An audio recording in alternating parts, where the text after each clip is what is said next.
Yuck, this is gross. When I get to the step about have I made progress, is the new problem easier than the original, this problem does not look easier than the original problem. Like the original had a squared, this one has square roots. Square roots are not easier than squareds, but it's good to be able to force a substitution through if you need to. So we have proved that, we proved we have a skill. It's just the skill was not, this was not a good way to use that skill. Let's try something else.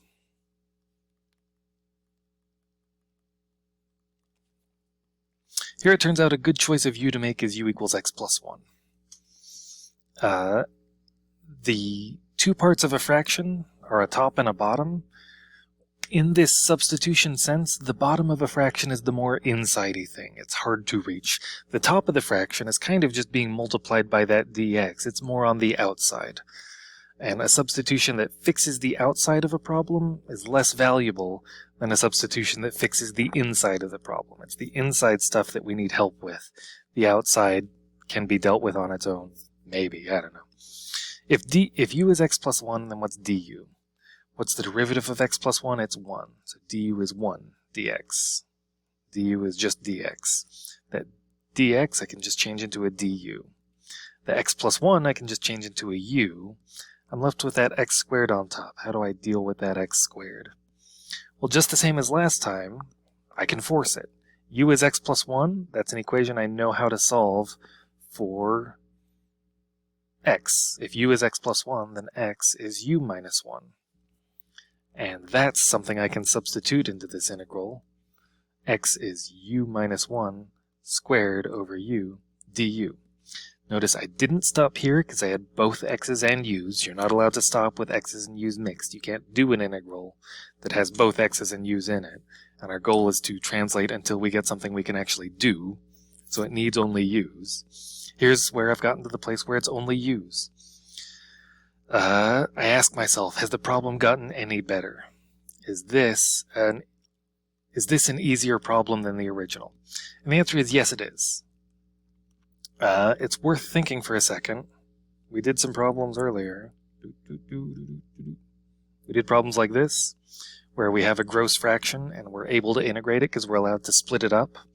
A fraction with a messy top but a simple bottom, you can split into a simpler fraction. If you have multiple things on the bottom and one thing on the top, you can't split that up. The rules for adding fractions are a plus b over c does equal a over c plus b over c. Multiple things on top can be split up. Multiple things on bottom cannot be split up. It's kind of the moral of why this was productive. This isn't things added, but it can be if I FOIL it out. What's u minus 1 squared? It's u squared minus 2u plus 1. So I can write this as u squared minus 2u plus 1 over u du. I guess I should write out, where did this come from? U minus 1 times u minus 1. You do the first outside, inside, last thing. You end up with two negative u's when you combine them. This is now a fraction with several things on top, but one thing on the bottom. I'm allowed to split that up. U squared over u minus 2u over u plus 1 over u du. My powers simplify. This is u minus 2 plus 1 over u. I can rewrite as u to the negative 1, but that's not helpful. This is the one where the answer is going to be a natural log. Can I do this integral? I think I can. What's the integral of u? It's 1/2 u squared. Minus what's the integral of 2? It's 2u. You're going to be tempted to write 2x. You got to remember that the du is telling you what the letter is when you're in that circumstance. Plus, what's the integral of 1 over u? What's a thing whose derivative is 1 over x? It's natural log. I want to write natural log u. I got to remember the absolute values. I got to remember the plus c. And I got to remember this is not our answer. This is a translate of our answer. Because our original problem was u equals x plus 1. The problem they gave us was about x's. Our answer needs to be about x's. Translate your English answer back into French. U equals x plus 1, so this is 1/2 x plus 1 squared minus 2 times x plus 1 plus natural log absolute value x plus 1 plus c. Here's an answer. Cool. If I check my answer by trying to take the derivative, I will get something that looks... What am I going to get? Let's try that out. Often it's not clear what the substitution looked like in the derivative side. 1/2. Stuff squared, the 2 falls out front, cancels with the 1/2. I get x plus 1 to the 1 times the derivative of the inside. Derivative of x is 1.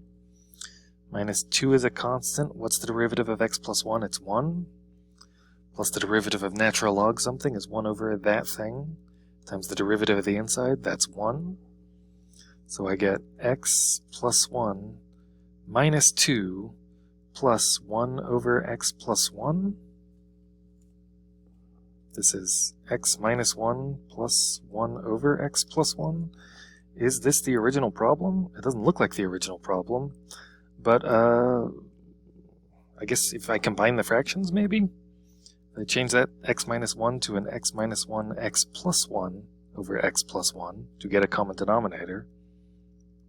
Oh yeah, this is a difference of squares. I FOIL that out, I get x squared minus 1 over x plus 1. Plus 1 over x plus 1. Joop, joop. I get x squared over x plus 1. Hot diggity dog. We got the right thing.